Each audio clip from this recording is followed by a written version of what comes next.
materials, material characterization, advanced material processing technology, and energy science and engineering. He has more than 25 publications in various national and international journals and conferences. Today's webinar would enlighten us in the topic 3D printing trends and opportunities. On behalf of our college, I welcome you, sir, to begin the session. Thank you. Thank you, Aditi, for nice introduction. And good morning to all.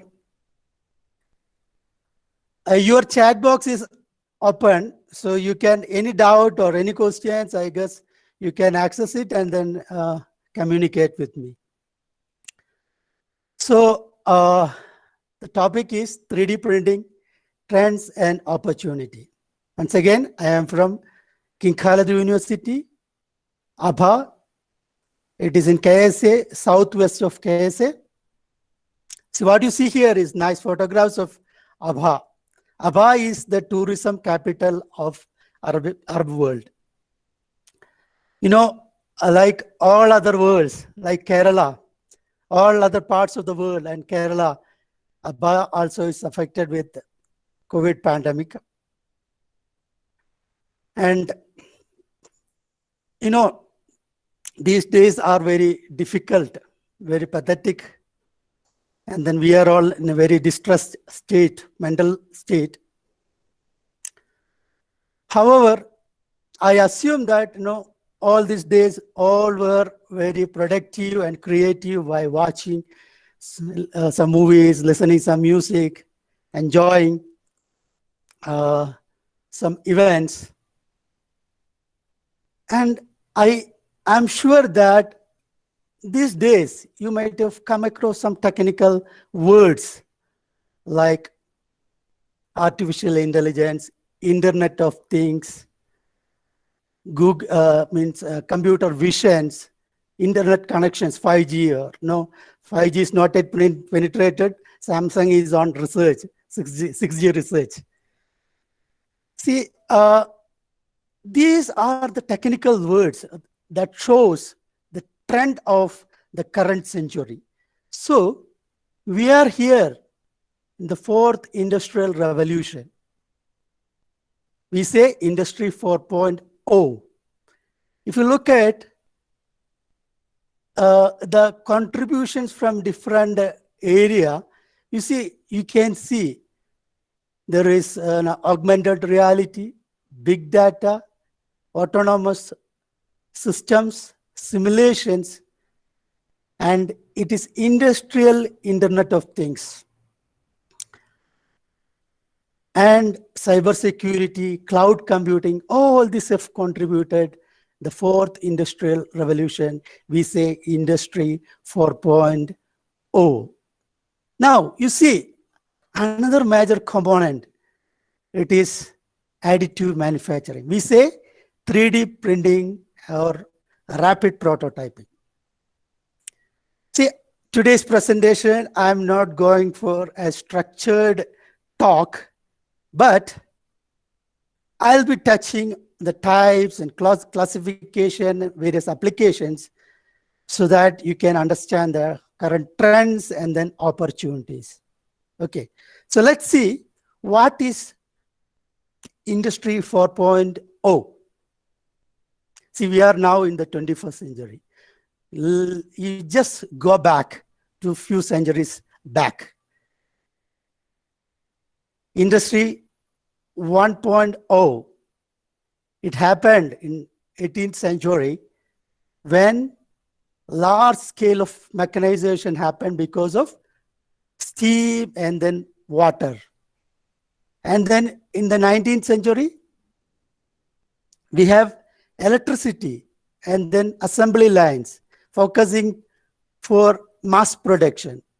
So Industry 2.0. In 20th century, we have a lot of computers and then we have automations. Again, our aim was to reduce the time for manufacturing, and then quality was another aspect. Now, fourth industrial revolution. It is happening. It is not a fancy word. It is happening. If you look at the augmented reality, the artificial intelligence, simulations, it is happening. Means what we are, the manufacturing unit are becoming smart with autonomous systems. It is basically the optimization of Industry 3.0. So here what is happening here, all the individual components in a manufacturing unit can talk each other. It's a transformative technology, or we can say disruptive technology. And here machine to machine communication is possible, so that we can there is a predictive maintenance. Okay, so see, we are in fourth industrial revolution, and there additive manufacturing has a great significance, a great potential. Now let us have a look at how we are using computers in manufacturing. We have three sections. One is computer aided, we say CADS. It involves CAD, CAM, computer aided engineering analysis. Okay. So we have CAD, and then we do analysis, and then we take it to manufacturing with the computer numerical control machines, or some equipments with which we can make products. Another one is the main area where we manage our virtual assets of the product. It is called product life management or product data management. Product life management is very important nowadays, because once we make some product, if based on market research or feedback from the customers, we have to keep on modify or diversify our products. So all the details about the products are required. And then if you take a car, and then if you dismantle the car, around 20,000 pieces are there. 20,000 products are there inside the car. So how are you going to manage with this product, all this, the details of these products? So it's all virtual. If you have the data in computer, we can manage with that. Another one is ERP.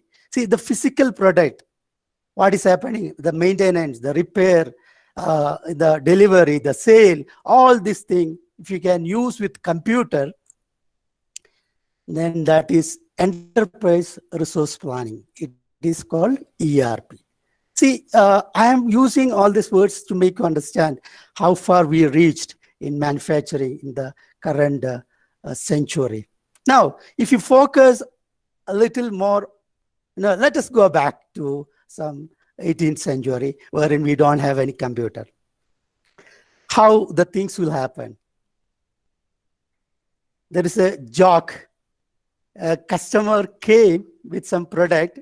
His demand was to have a product with which we can have a good relaxation. So we specified the product. Let us see how it will happen inside a manufacturing unit of 18th. This is as proposed. This is as specified. This is as designed. We know there are different departments inside the manufacturing unit or manufacturing firm, a factory. So this is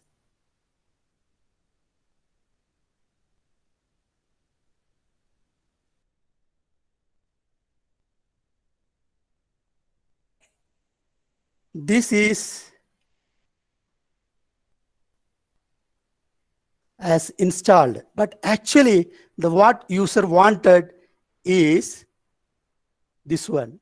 You see the danger? Am I audible? Hello? Yes, sir, you're audible. Yeah. You see the danger?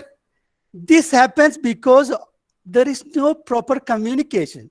So this kind of unfortunate incident can be prevented if there is a good quality, or there is a good quality information communication and technology. There is a facility for information communication and technology.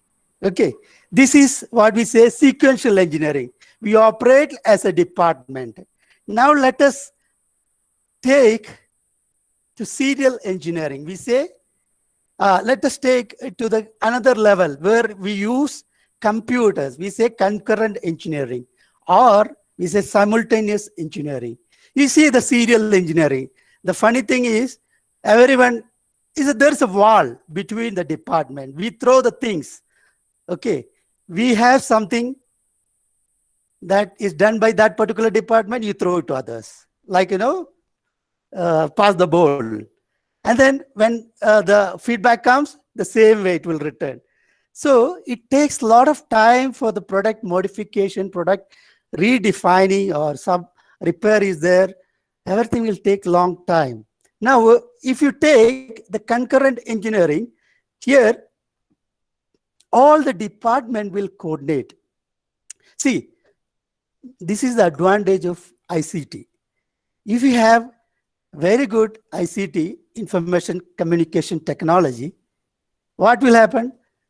Your all laborers, all the workers, or all the personnel inside the manufacturing unit will have a good conversation. This conversation will give, enhance the communication. Communication will provide good cooperation among the people.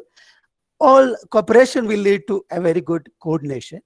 And then at the end, it will reach to a higher level of commitment. We say collaboration. So the aim is to collaborate very nicely among all the department so that we can reduce the time to market. See, what you see here is some 10-year-old, I think, around 8-year-old picture. When I was in IIT Bombay, we were focusing on a simulation software. It is called AutoCAD. I actually did benchmarking of this software. We were focusing on the particular software in cloud environment. See, concurrent engineering is significant in cloud computing environment. What is cloud computing? I am sure, because most of you are from electronics area or computer science area, cloud computing. But to me, I will tell you, see, I've been using floppy disk, and then CD, and then DVD. Now I use USB and then hard disk. It is gone. Now no need of all this storage unit. What you need is only the internet connection and then the monitor. There are somebody to provide you the storage and then server. You can load your software. See, there's an evolution happening in the software area too. First, we were focusing on program-oriented approach. Now, and then it came package-oriented approach. Now, every software is shifting to the cloud environment. You know that what is happening to the Word, or you can do everything in Google Documents. Anybody can share it. You can share it, and then they can also modify. So we were focusing under this project was under National Knowledge Network. The aim was to pool the researchers and then industrial expert and then academics all together in one umbrella. So our aim was to coordinate all this expertise using the software. So this was one study. See, what you see here is the AutoCAD. It is based on vector element method. It can simulate well the casting and then understand the defects. So when you do some product, the first thing is you make the product. I mean, you make the CAD model, and then you go for some simulation. So to check the defects inside. If some defect is there, we have to do some, change in design, and then you should do some methoding so that we can avoid the defects. What you see here is the helicopter gearbox. This is one project I did. Dhruv, the helicopter Dhruv by LH, by Advanced Light Helicopter by HAL. And then this is the gearbox. What you see here is the gearbox. Okay, it is made of magnesium casting. It is made of magnesium. See, now you look at the product. It's very complicated, very complex in shape. My aim is to produce this by some method.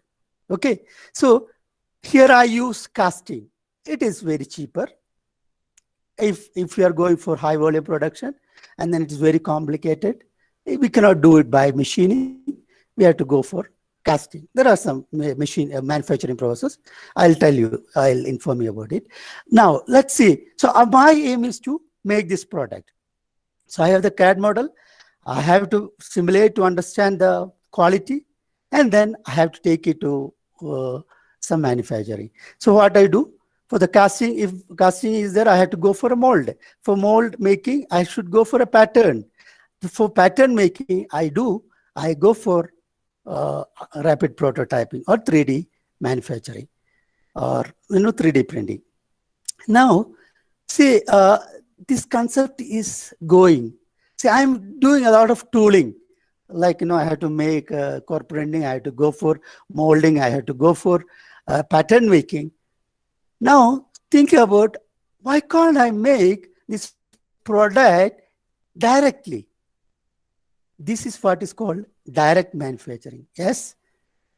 Since I touched the manufacturing, let us have an idea about manufacturing, a basic classification. Okay. I have a formative process. I have subtractive process. I have regenerative process. This is some special slide wherein I have used the state of the raw material and then the terminology or used in the manufacturing. So if I have a solid state, I can go for forging, rolling, extruder. This is basically it is making a form or shape. If it is liquid state, I can the raw material is liquid state. I take it to casting or injection molding. If it is in powder metallurgy. Subtractive process. It is I am just cutting it slowly and then removing some material and making it to shape. It is called subtractive process. Now another one is regenerative process, or we say additive process. We have again some raw material in the liquid. We say stereolithography or wet process. Powder, if it is used, then we have SLS, SLA, DED, DMLS. I'll tell you what it is. And then sheet.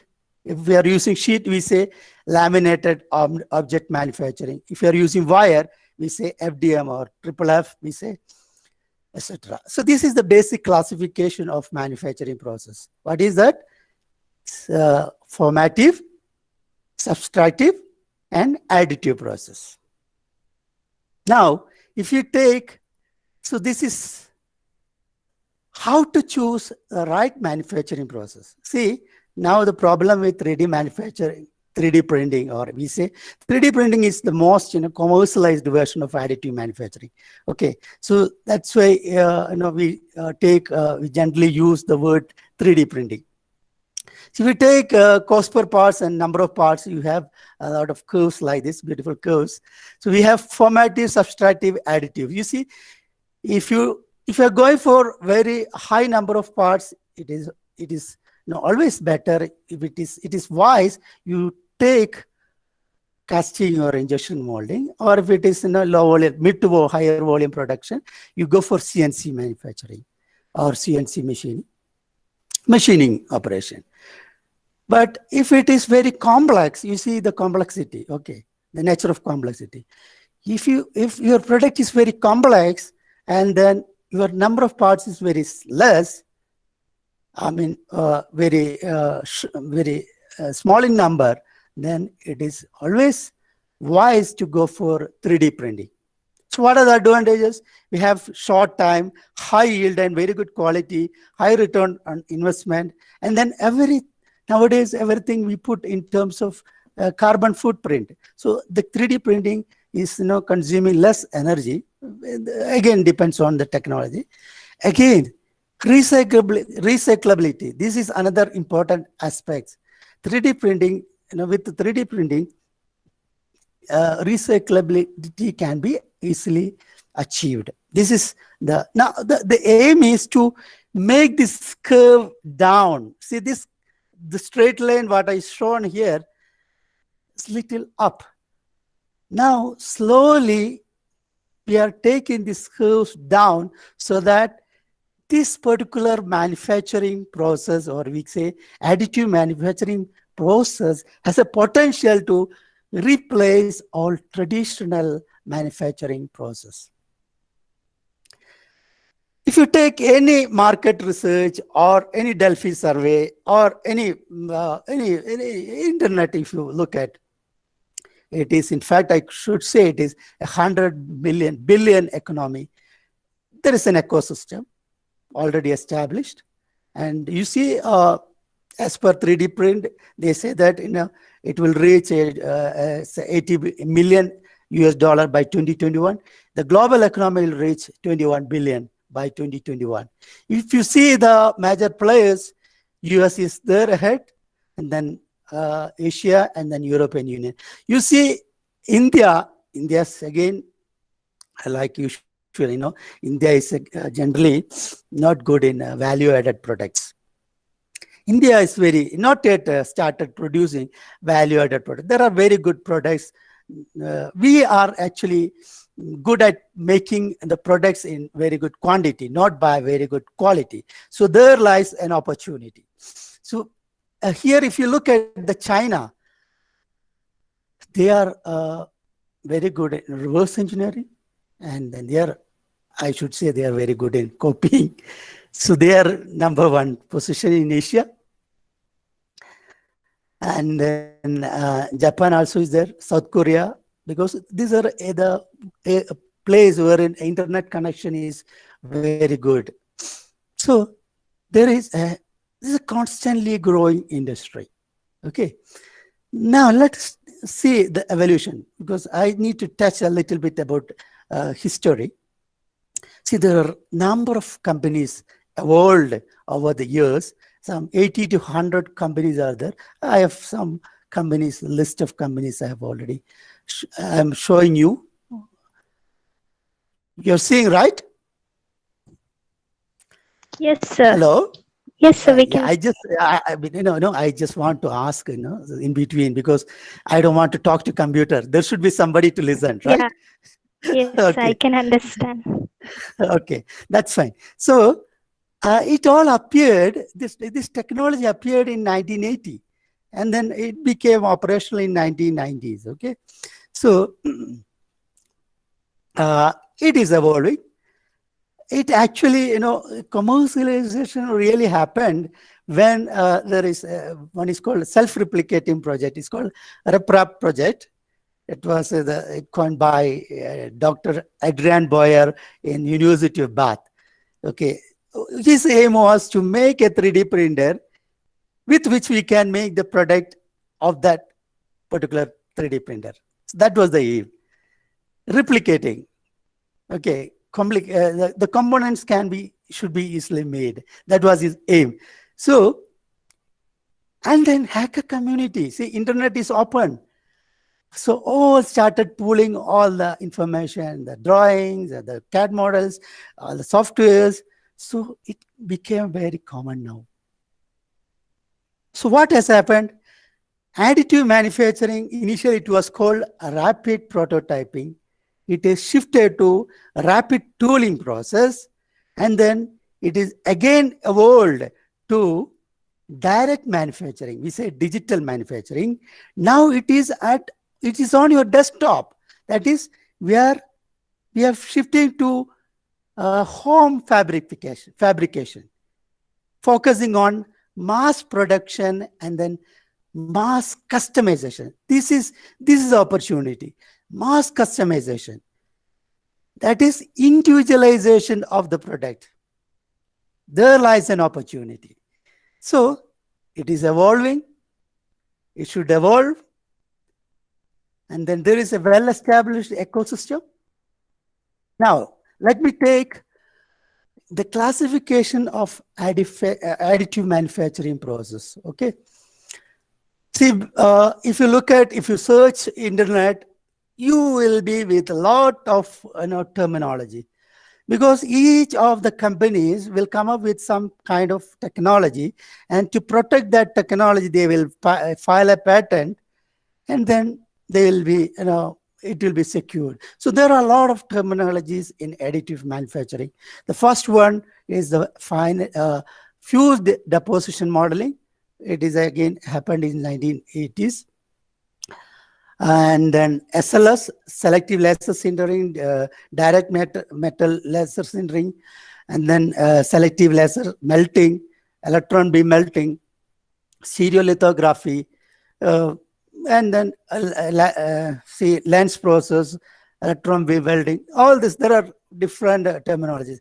You see, I've taken STM, I've referred STM, and then they have classified, little old, they've classified the process all under this heading, like material extrusion, powder bed fusion, wet photopolymerization, material jetting, binder jetting, sheet lamination, and then directed energy deposition. There is another technology. It is called CLIP, or we can say direct light synthesis, or digital light processing, or computed axial lithography. These are all technical words related to particular companies. For example, DLS technology, they patented by the Carbon, recently acquired by the Google. It is called continuous liquid interface production, CLIP process, interface process.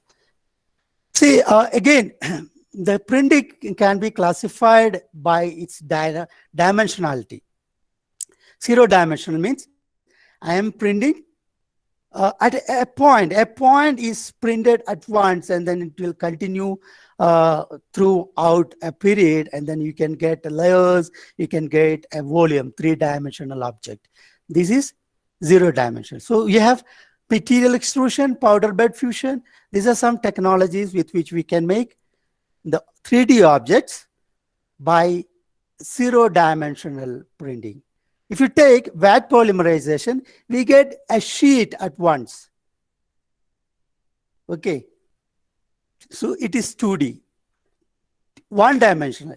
If you take material jetting or binder jetting, it is printed as a line by line production. And then we can get the sheet, and then we can get the 3D objects. Direct energy deposition is again a repair kind of process in additive manufacturing. Okay, there are some companies with lens and then electron beam welding technology. Basically, the energy source is thermal energy or laser or electron beam, and there are different advantages and then applications. Let's see one by one. Briefly, I want to take it to you. See, in stereolithography, what is happening? I have a photopolymer. I have a polymer which can be, it's not a photopolymer.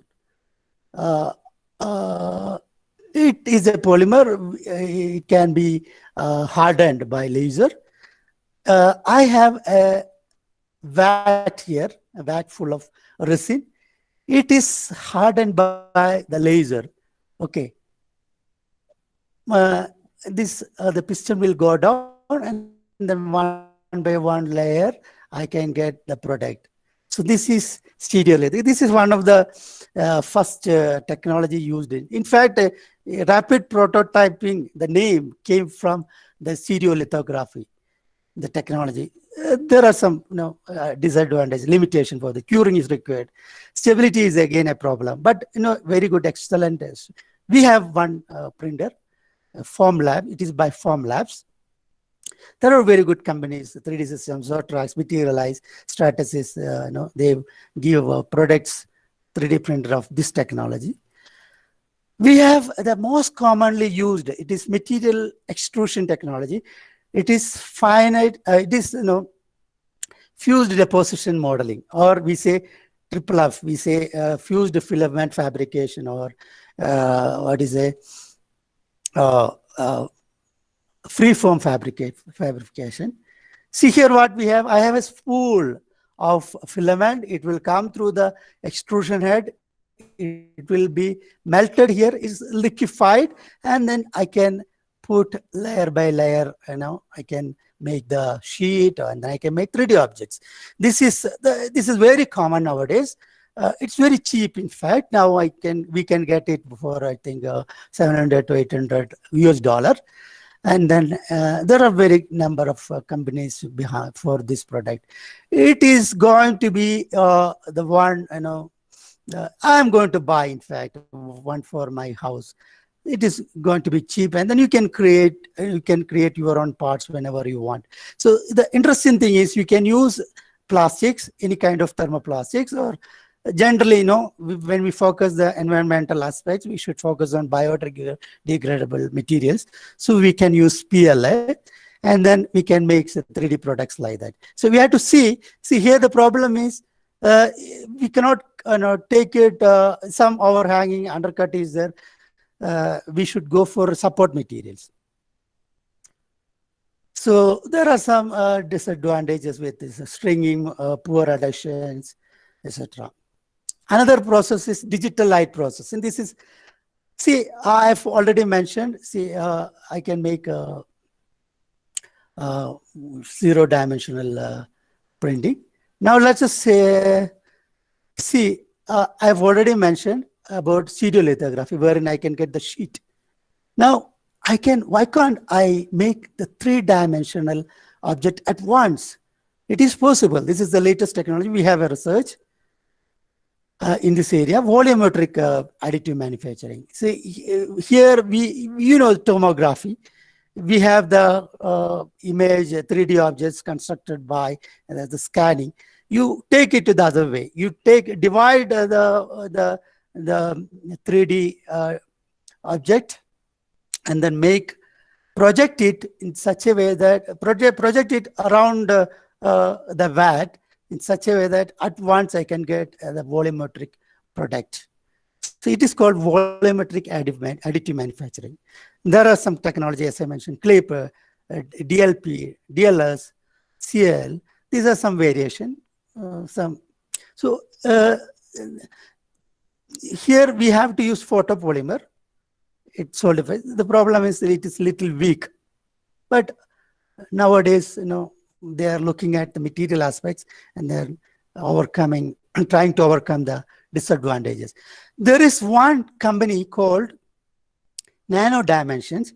They are into manufacturing. I don't know their technology. They've mentioned as light out digital processing, digital manufacturing, LDM. So they have come up. They are basically looking into producing electronics products like PCB sensors, and then all magnets. They can be printed with their Dragonfly. I think their printers, they have some printer with which they can print it. Okay, am I audible? Is there any disturbance? Hello? Hello, yes, sir, you're audible. Am I boring? I don't know whether it is a little kind of manufacturing mechanical subject. I don't know whether you are interested, but I will take it to some research or interesting slides. Let us now, another technology is laser sintering or laser melting. So I have two pistons here. See, so we have powder. I have the manufacturing piston. Here the powder will come one layer, and then I have to use the laser. I can fuse it or melt it, and then I can put it together so that I can get the 3D products. Okay, this is, it's called laser sintering or laser melting. The only difference is one is fusing, another technology, it will be, the powder will be melting. See, sintering and then melting, little difference. So we can get any, the interesting part is, it is for metals. It is for the metals, and then some kind of ceramics, you can fuse it. Okay. See, earlier details, earlier technology were all, evolved for plastics. Now people were looking at metals and alloys. So here we can use laser sintering and the laser melting to produce metal and then alloys and then ceramic products. See, this is another. Look at Xerox and then look at HP. See, they have come up with printers now, ordinary printers. Now they are looking at the 3D printers. So we have the inkjet printers. Now it is same like inkjet printer, this is a kind of combination of, I can say combination of SLS process, wherein we use powders. These powders can be fed, and then the binder is like M-seal. You have hardener, you have the soft part, and then you can mix it and then make the product. So binder will hold the reinforcement or the powder, and then we can make the product. Ceramic, plastic, even food can be made like this. Inkjet, another technology is material jetting. See, here we see only single head, but you can have multiple head. For example, Stratasys, they have used a number of heads. They can make, I think, at least 40 to 50 head can be there. At once they can be print. You can have multiple colored material or material, different kinds. You can go for functionally graded materials. Functionally graded means in a product, if you want to have different properties, you should use different materials. And then if you want to have different colors, you can go for it. So material jetting, multi-jet fusion technology, it is by HP. This is another technology. And then if you are focusing more on value-added products, small components, very complex products, that is of metals, basically titanium or steel products, then you should focus on EBM or direct metal laser sintering, direct energy deposition methods. These are Optomag, Beamler, or Stratasys, EOS. They have come up with very good printers with which we can make very complex products like this, what you see here. For example, turbines or very complex products with metals. The advantage is very good dense products, whereas other technology will not give a very good dense product. That is the weakness of other technology. So there are some advantages. Basically, if you look at the advantages in terms of time, in terms of cost and flexibility, there are very good advantages for additive manufacturing. If you take it to any industry, the successful growth of any industry lies in three things, like productivity, quality, and innovation. That is a major part. You know what happened to Nokia, right? Samsung has come up with very good touch mobile phones, and now it's very common. Nokia is nowhere. So similarly, we have to focus on innovation. See, 3D printer industry is focusing on some innovations. See, what you see here is the furniture. Think about the furniture, self-forming furnitures. Think about a memory product. It is a Murphy product. It can assemble itself and then come up with some orientations. This is the focus of 3D or 3D printing or additive manufacturing. It will happen. There are good researches happening in different universities. Okay, so very good accurate finish or creativities, if you are very good at creative production, there lies an opportunity. So let us take the class different types of FDM. There are 4 kinds of FDM. One is Cartesian type and Delta type, and then polar type, Scara type. Cartesian means we have 3 axes, 3 engines, all 3 different, either the bed can move. We have one machine by Creality 3D, another by Ultimaker, wherein the platform moves up and then the printer head moves X and Y. So Cartesian coordinates is there, delta is there. It is 6-axis, 3-engine, 6-axis movement. You can move these components and then accurately control the head. Another one is polar. This is not that common, but it is available in the market. It is 2-engine type. Any theta and then give an angle and give a distance in the engine, it can give any product, 3D product. Another one is by robotic arm.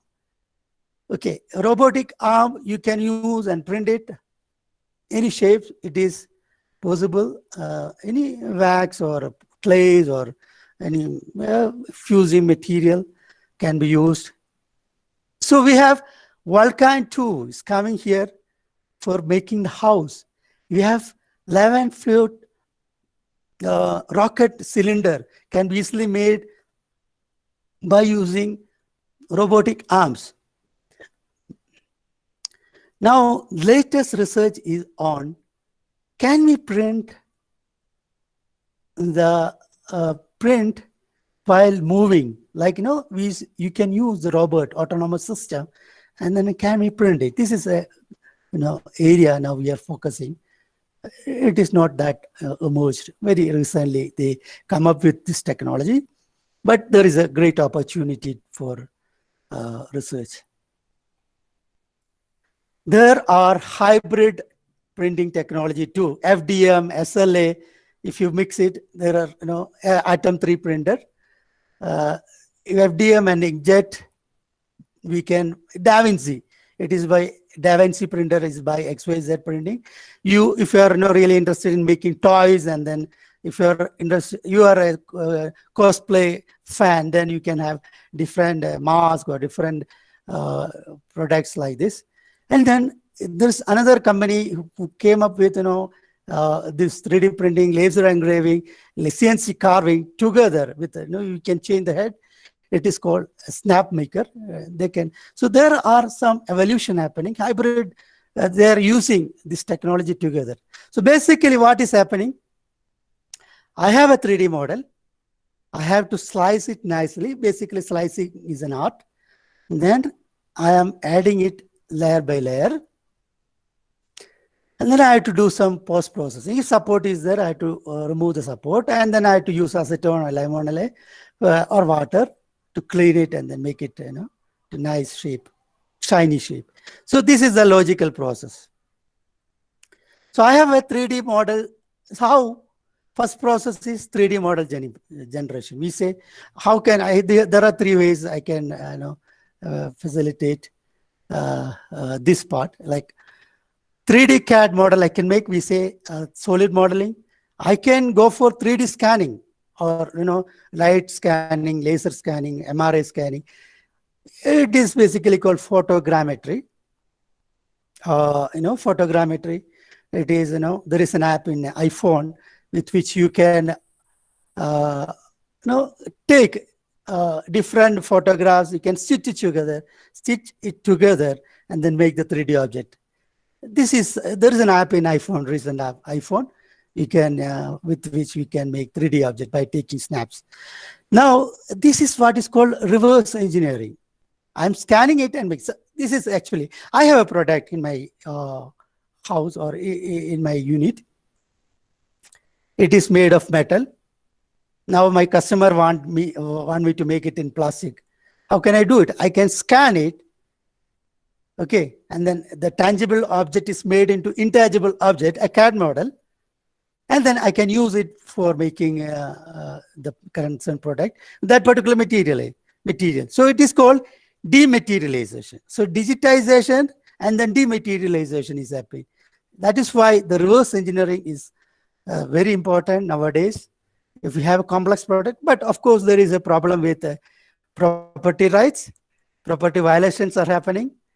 So we have to take care of that aspects. Now, no need of to do all this exercise. If you are going for simple products, there are internet repository with which we can take the product and modify, save it. You can slice it and then get the G code and then print it.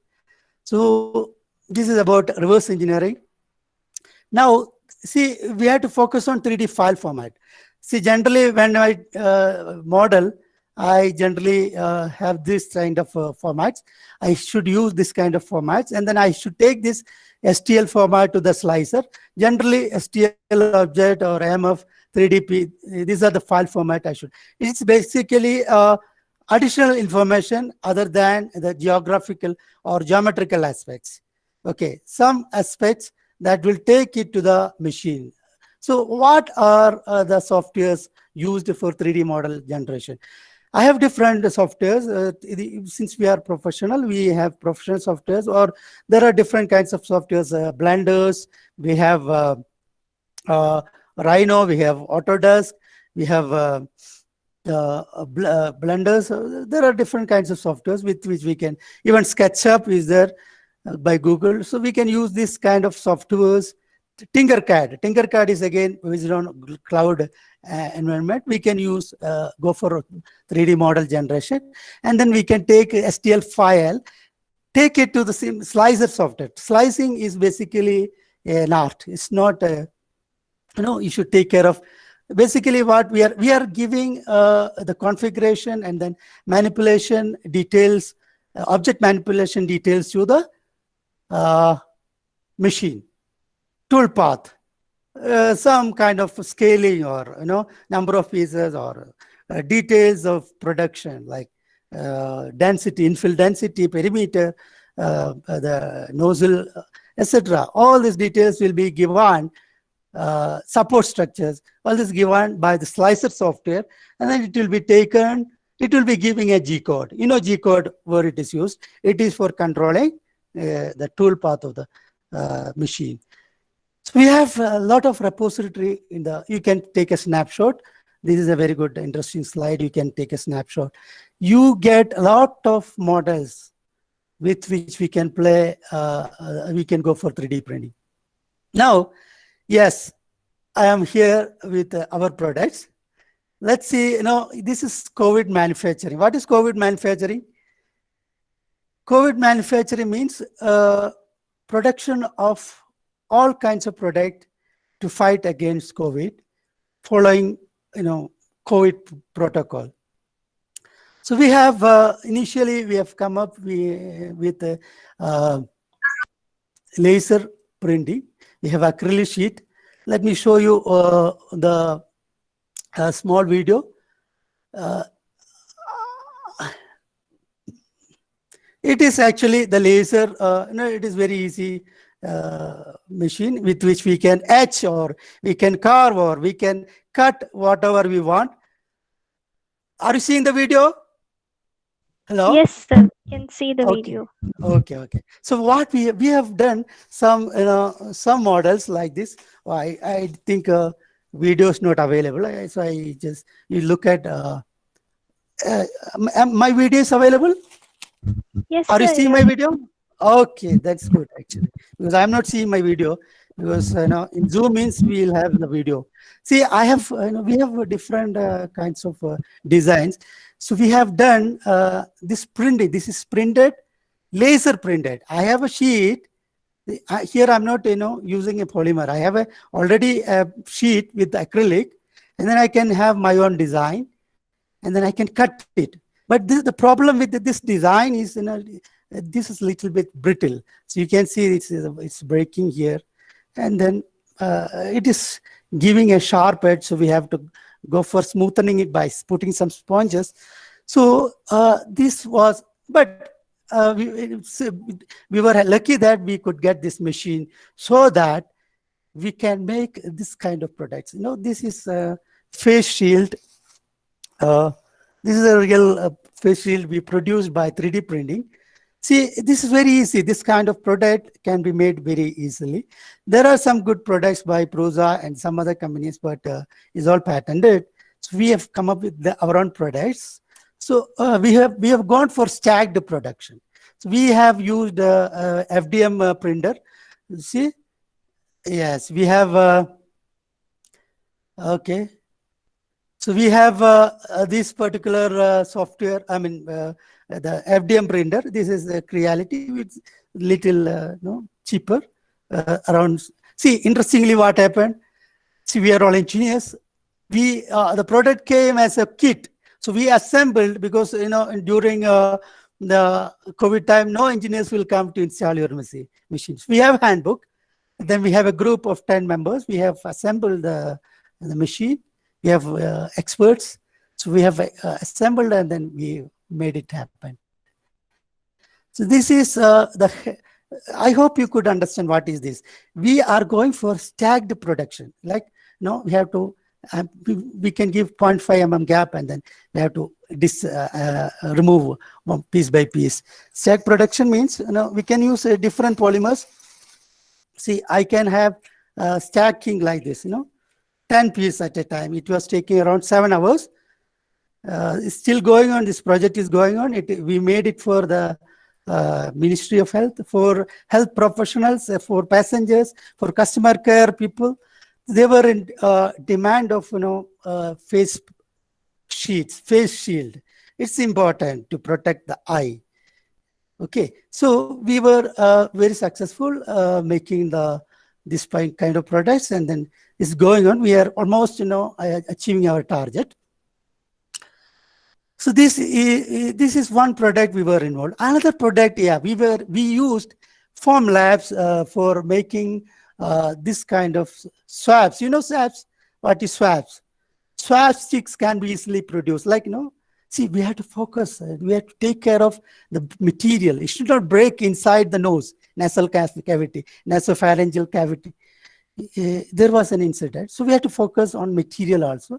And it cannot be printed using, it's very thin component, so it cannot be printed using FDM. So we should go for SLA process, with which we can go for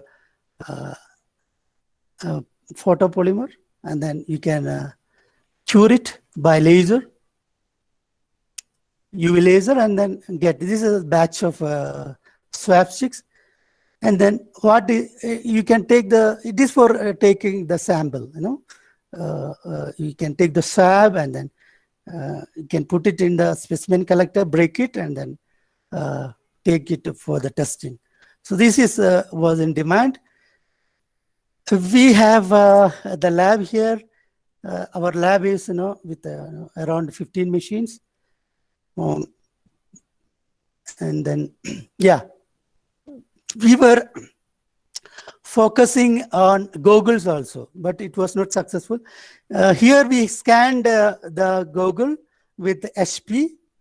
We have 3D dual cameras with which we can scan it, and then it is 0.5 mm accuracy.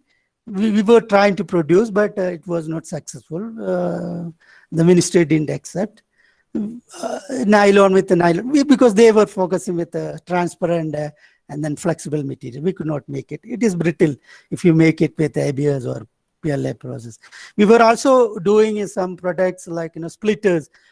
As per WHO, some products are very needy or in demand. Some example is they were actually focusing on rapid testing and then oxygen concentrators, splitters. So we were also trying to make some splitters for the ventilators. Okay, so these are the products that we made for, it's still going on. The work is going on. It is called COVID, it's a part of COVID manufacturing. We were, all were very much interested. We were following the protocol.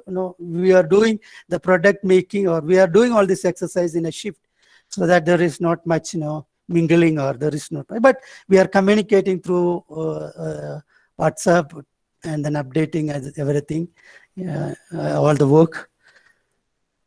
There are some difficulties, of course. When you are going for mass production, there will be some difficulties. And then, see, you have to market your product in such a way that there is some quality check, there is some instruction sheet, all the things, you have to do in a nice way so that you get a good market. So we have to again focus on the technical problems. There are some technical problems. If you go for high, powerful laser, you will get burned. The PVC sheet will be burning. And if you are very fast, again, it will give out incomplete residues. And if you look at the FDM part, proper adhesion will not happen. Some stringing will happen. Some sponging will happen. So your product will not be that good. So you have to take care. You have to, every 6 hours, you have to go and see whether your machine is, it is 24/7 manufacturing unit. You have to see whether it is working properly, your products are good or not. And then accordingly, you have to play with the materials, because materials are very costly. So since we could give these products for 6 to 7 riyals, little bit costly. It is not, but it is not viable if the COVID is not there. But for this time, it is very much essential. So we could reduce the cost as much as we can. And then now we have brought Filabot, which is extruder also we bought. There is no need to buy the filament. We can make our own filaments. We can recycle this kind of the defective pieces also. Now, so this is about COVID manufacturing. I don't know, I have time for another 10 or 15 minutes. Am I boring? Hello, madam? No, sir. It's a Are you seeing? Is it interesting or not? Because I will take Yes, sir. another. Yes, sir. I will take another 15 It's minutes. interesting one. Okay. I will take Yes, sir. another. Of course. Of course. Yeah, of Okay. course, sir. Okay, so see, you should understand the things happening in around the world. So I'll take you to there. Don't worry. Okay, see, this is about the things happening here over these days. So this is what I'm seeing. We were very much productive during this time, and there are some. Let us take it to some applications.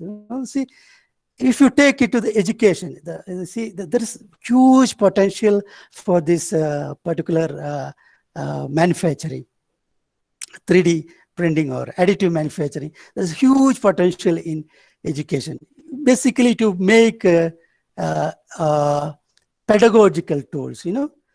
If you take, there are different kinds of, there are many courses like architecture, civil engineering, and dentistry, implantology, anatomy, and theory of machines, engineering drawing, machine drawing.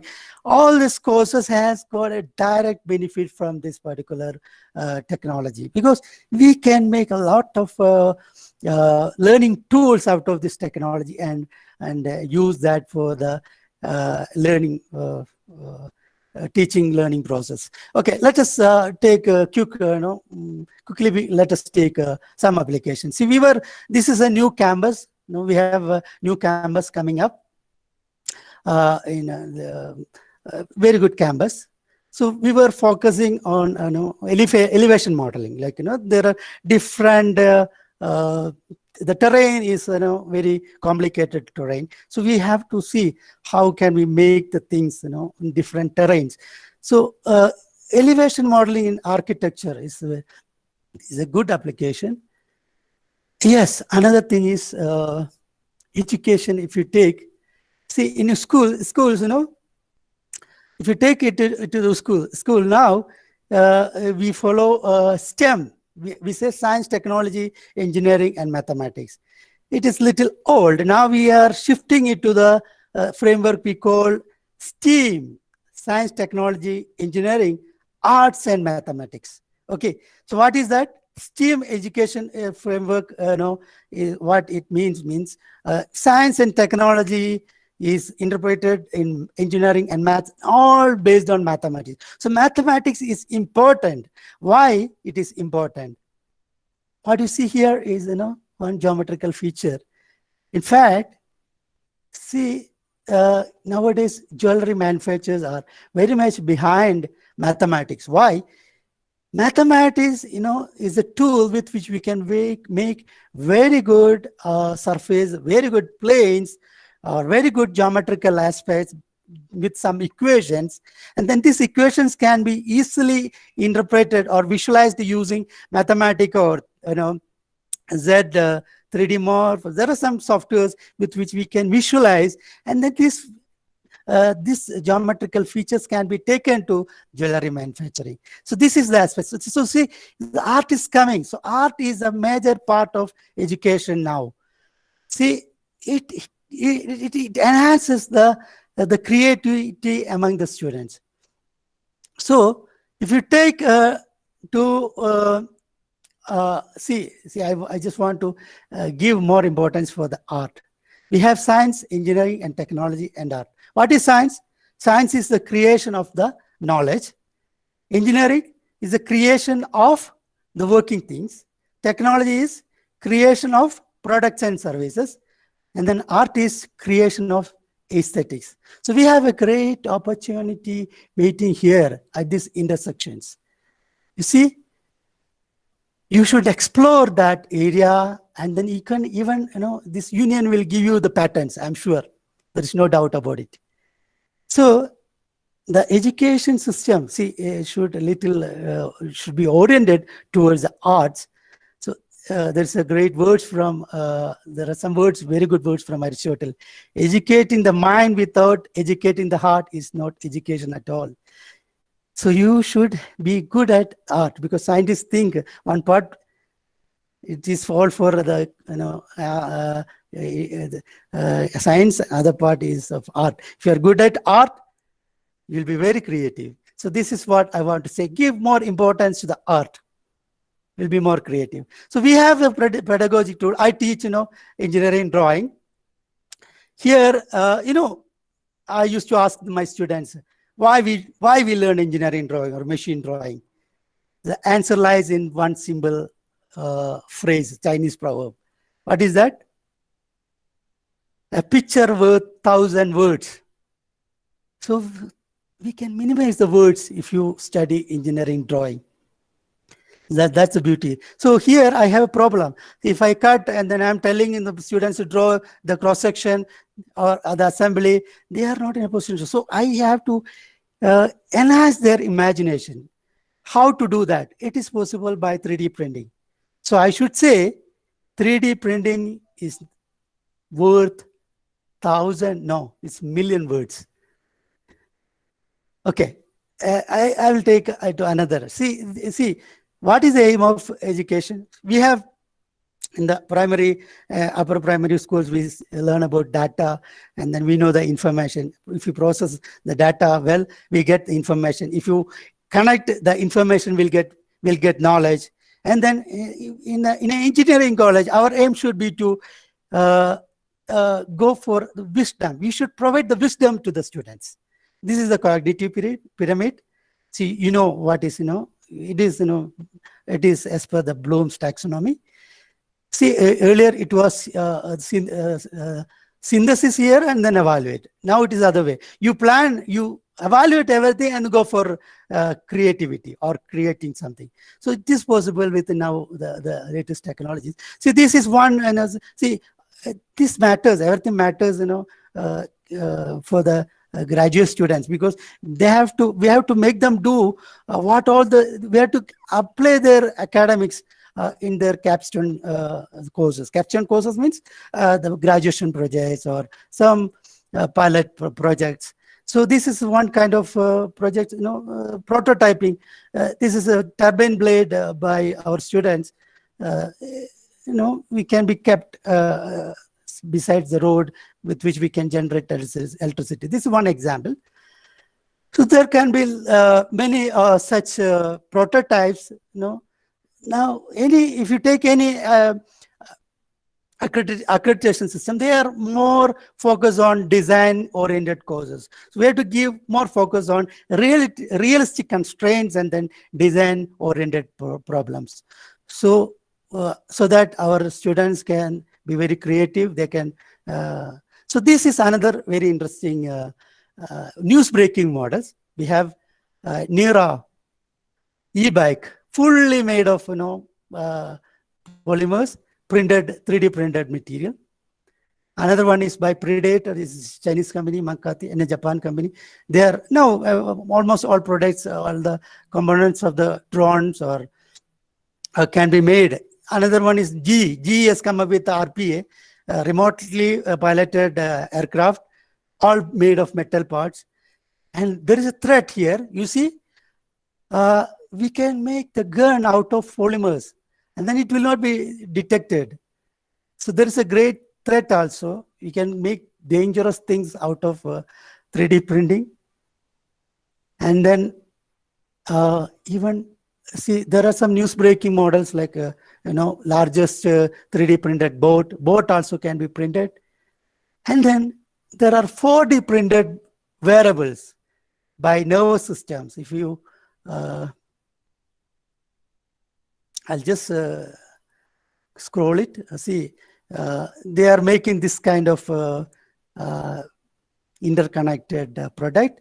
And then the advantage is that this product will transform over the time. That's we say, that is why we say it is 4D printed. We are adding additional dimension. Okay, it is made by the powder, polymer powder, and then we can pre-process and post-process it, and then take it. So over the time, it will be very flexible. So it can be, worn well. And then see, there's a huge potential in film industries and the fashion industries. You can get the app of nervous system, go for wearable electronics or wearable products. You can make wearable products out of the system. Yes, in architecture, if you look at the architecture, the house can be easily printed. This is a house printed by the printer called Vulcan. You can see the different infill pattern can be used. This is the is a 3D printed house in Netherlands. It is possible. It is within 24 hours. Like, if some flood comes and then all are homeless, then we can go for this kind of, technology to make the houses within no time. So another application is in healthcare.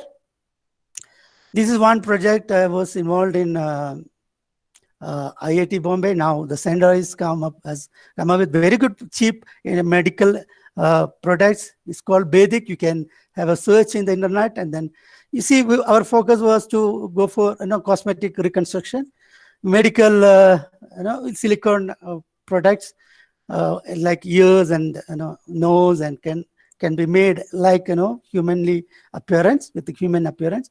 This is another model where I worked with the analysis of the hip joint is a acetabular cup, and then we have the femoral head. It can be constructed using scan your hip, and then go for we were using the additive manufacturing technology for virtual surgery planning. You can take the model of the patient and then take it to the RP machine, and then model it how to do the things nicely. Again, now these implants are made by many. GE Healthcare has come with spinal implants, with all produced. Their technology is DMLM, direct metal laser melting. And then they have come up with the spinal implants. So these are all biocompatible products. You can use it inside the body. See, Adidas have come up with some latest structures can be designed. See, nowadays the plastering, something happened to the knee or something happened to the joint. Now the plastering is out of fashion. Now you can print it according to your limb, and then use it for till the joint is well. You can have the limb reconstruction, or if for example what you see here. And then bionics also, there are many good very good applications. Yes, this is another research we have done. Our aim was to make the implants is a very 6 mm to 10 mm implant made of metals, titanium alloy. It's very costly. How to reduce this? We were trying. I have approached EOS and then Stratasys to make it this kind of components. Very components that can be. It's called endosseous implants. It can be put inside mouth, so that we can construct the mouth well. Bridging also can be done. There are different parts of these implants. See. This is little complicated. Making the 0.4 mm pitch, 2 mm or 1 mm thread is very difficult using the graphics or CAD models. And then this is dangers are very common in the industry. The dangers are very common. We can make it using 3D printed, exactly like human appearance. Yes, another one is very interesting application is in food industry. See, what you see here is a my kid is very interested in cartoon characters. Some example, this is Thomas cartoon. His favorite. There are very good cartoon characters. Cartoon he's much interested in. So he will demand, he used to demand some cakes during his birthday celebration. So last time, I think we have made photo printing. Now it's very common, photo printed cakes. Now think about 3D printed cakes. It is possible. It is possible by, there are some good manufacturing printers. There is like Flow Focus, Procusini, another is Foodini. These printers can produce 3D, make use of chocolates or sugars and different kinds of sugar candies you can make, pastries you can make, even pasta you can make. And then there is another company, it's called Dovetail, Dovetail's Design Studio. If you have the juice, you can add some sodium alginate and then make it as a fruit, edible fruit. This is the other way. So this is possible. This is happening in the food industry. And I generally get this question too. Can we make human organs?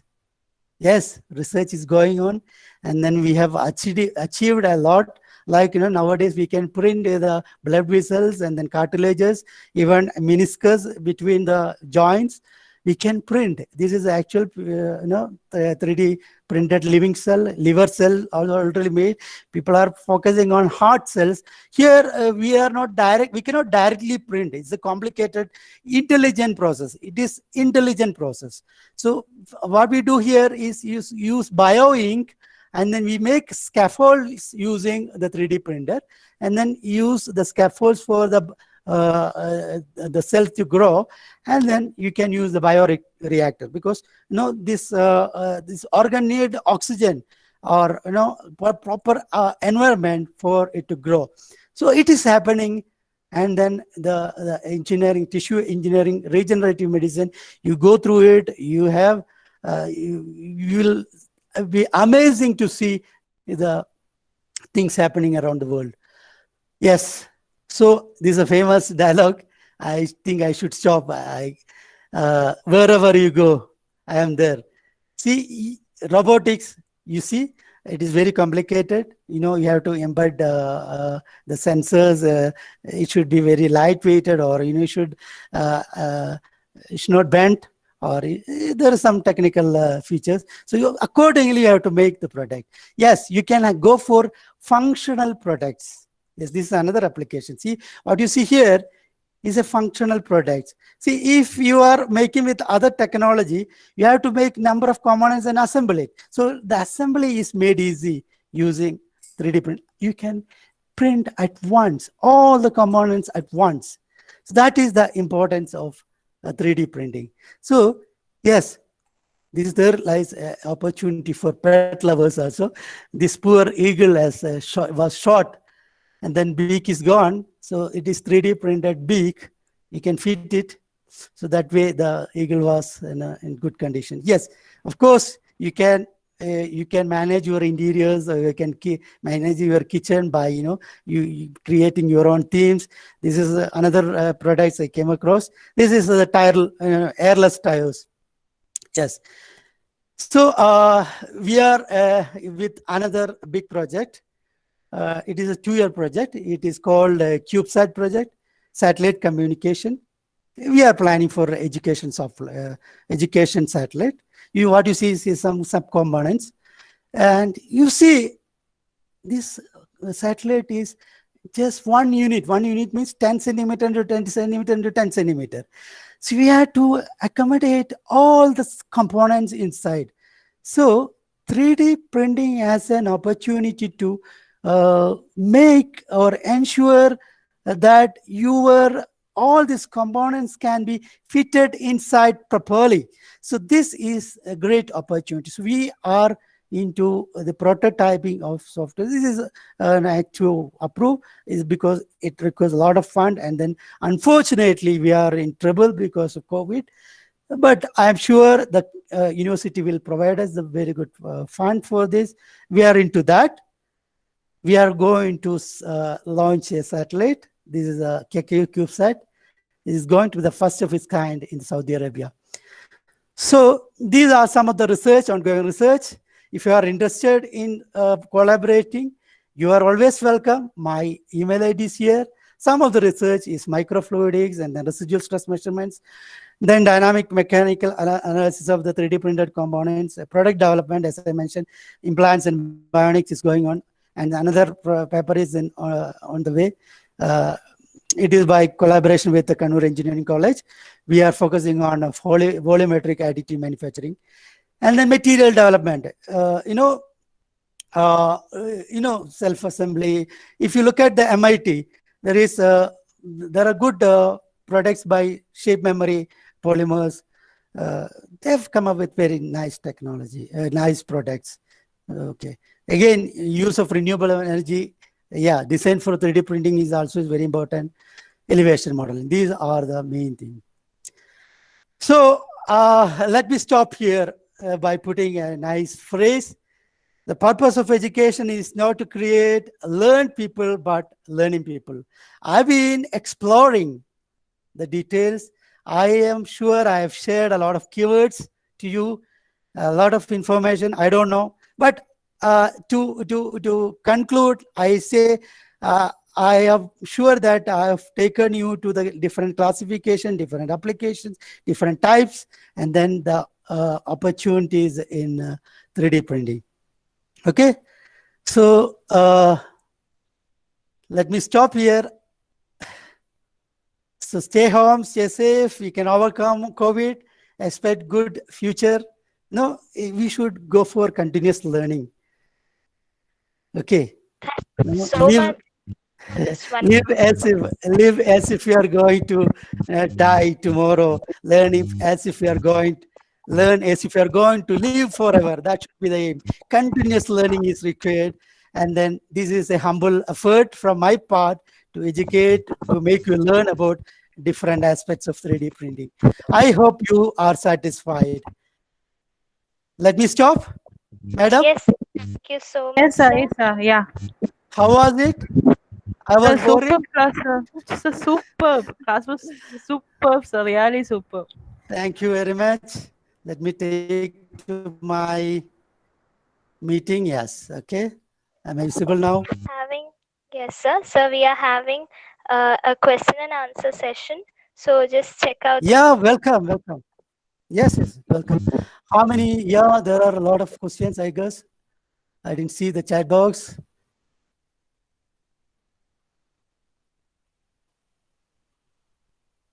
Any questions? Please share. Any questions? You're welcome to use chat box. I can give you the answer right now. Sir, some question was there in the chat box, sir. What is it about? Can you tell me what is it? Whether moving parts can be made use? Yes, not moving parts. Actually, we are going, see, all over the years, we were looking at standalone machines. Since 3D printing, see, we are now at industry 4.0, everything is autonomous. So you look at, let us see whether the 3D printer can move and then print.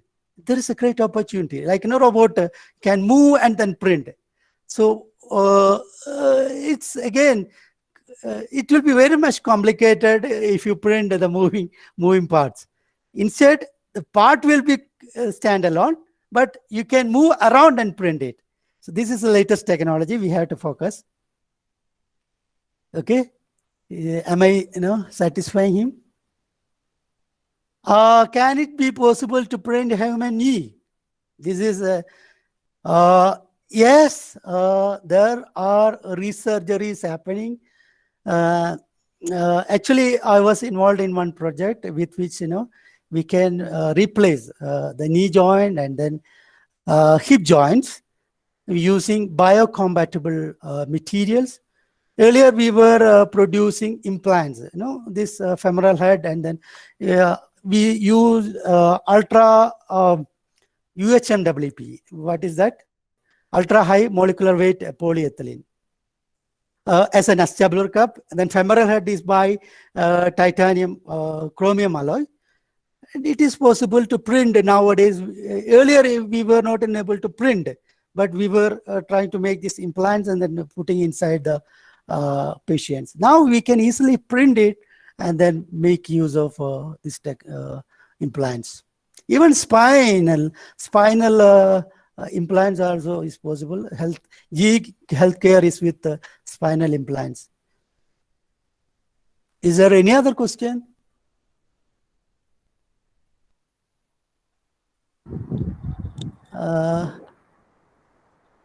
Since any other question, please? That means my class was very informative. All are satisfied.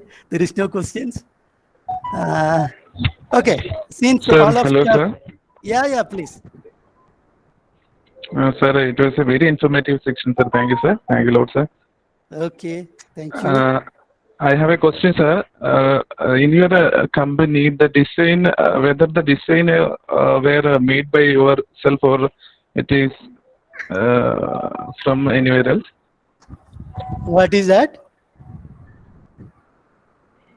Sir, for manufacturing products, we first needs to make a design, right? Yes. Now there is another opportunity. People are focusing on CAD-less manufacturing. See, nowadays 3D printer is much penetrated among professionals who are, who can deal with the CAD softwares and then slicer softwares. Now, how can we make it very, homely? This is the focus. So there lies an opportunity for CAD-less manufacturing. First, we have to make the CAD, and then we have to take it to the slicer software.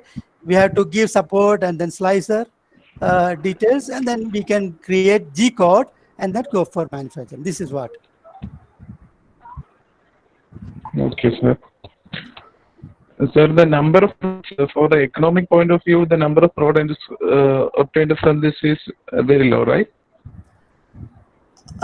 Number of products means, no, economic viewpoint, if your product is very complex, and then you can use cheap material, and then your functional property performance is satisfied, it is very wise to go for 3D printing. We are not aware of this technology. That is why we are hesitated to go for this particular technology. This is not much penetrated in our manufacturing technology. That is what. But I am sure 3D printing is, printing tomorrow. It is going to come, and then you can print any products using 3D printing.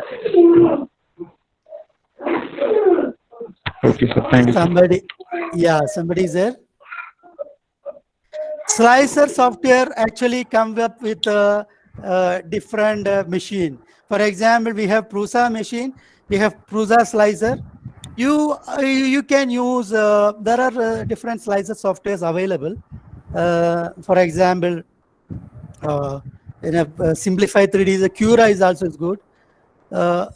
You can use the cloud environment to use that software too.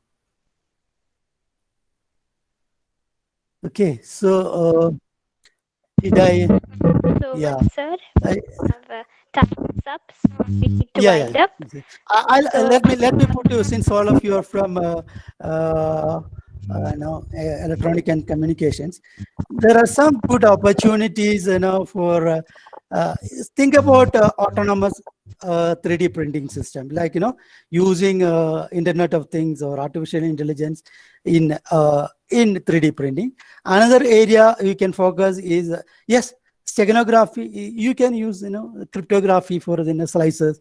How to use cryptography in slicer softwares. and slicing. Another area is catalyst manufacturing. This is what I mentioned. And then yes, this formatting. The file formats, there are a lot of confusion still. Some file format takes a lot of size. So you can focus on that area also, so that you can take out only the information that is required for the printing. So you can come up with a new formats, a very nicely acceptable format also. So these are some of the areas wherein there are very good areas, wearable electronics, structural electronics, antennas, and then sensors. There are very good applications in using 3D printing. So that's about today's presentation. Thank you so much, sir. I, on behalf of our college, take this opportunity to thank you for gifting us such a great session on 3D printing, sir. So we will be back with another exciting session after a 1-hour break. I request all the participants to fill the quiz link provided in the chat box. So thank you once again. I thank you so much, sir, for this wonderful session. It was a great pleasure having you on our webinar. Thank you, sir.